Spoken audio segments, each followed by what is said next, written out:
Hello, I'm Dr. Sri Banerjee, Certified Astrologer, and in this segment I'm going to be going over the outlook for 2024.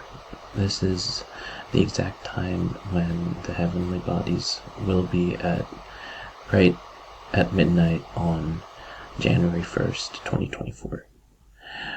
So this will be occurring on Monday, and I wanted to kind of go over what the outlook is for 2024, not only personally, but also collectively as a group, as a whole on Earth.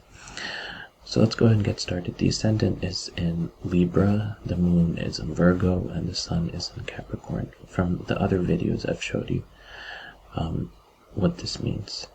So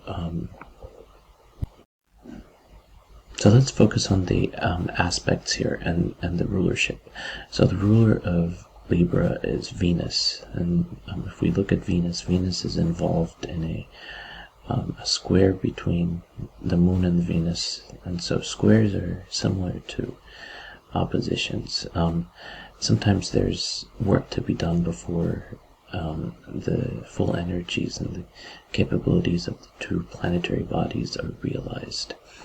So this will be something that will need work. Moon is typically emotions, and Venus is more matters of the heart and things like that. So there's a dynamic tension between that, and furthermore, Saturn is making things more complicated because Saturn is more devoid of emotions and is a colder planet.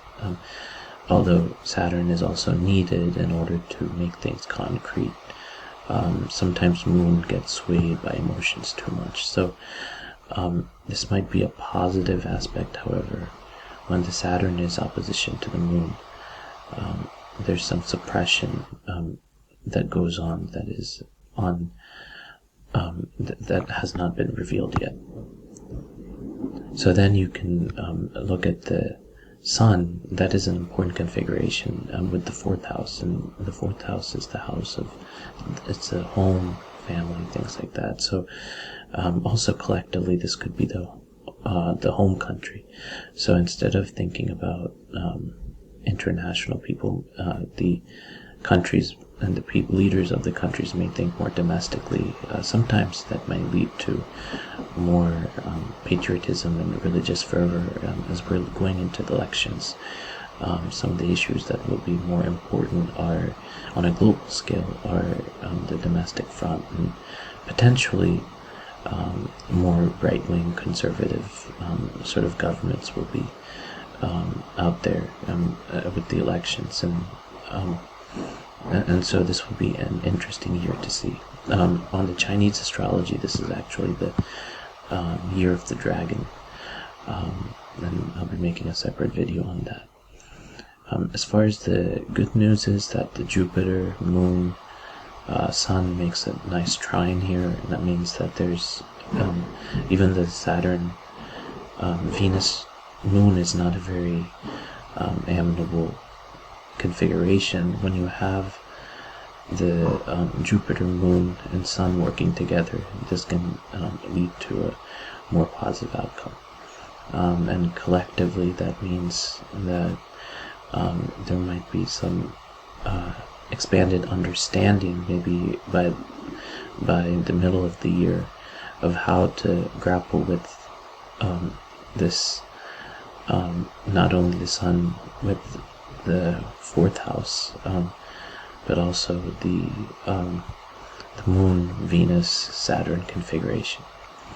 So what does all this mean? This means that we need to be more understanding of the home front and spend more time understanding how this also aligns with all of our other responsibilities. On a collective front, there's going to be a lot more focus on domestic issues rather than international issues that might lead to more insular ideology.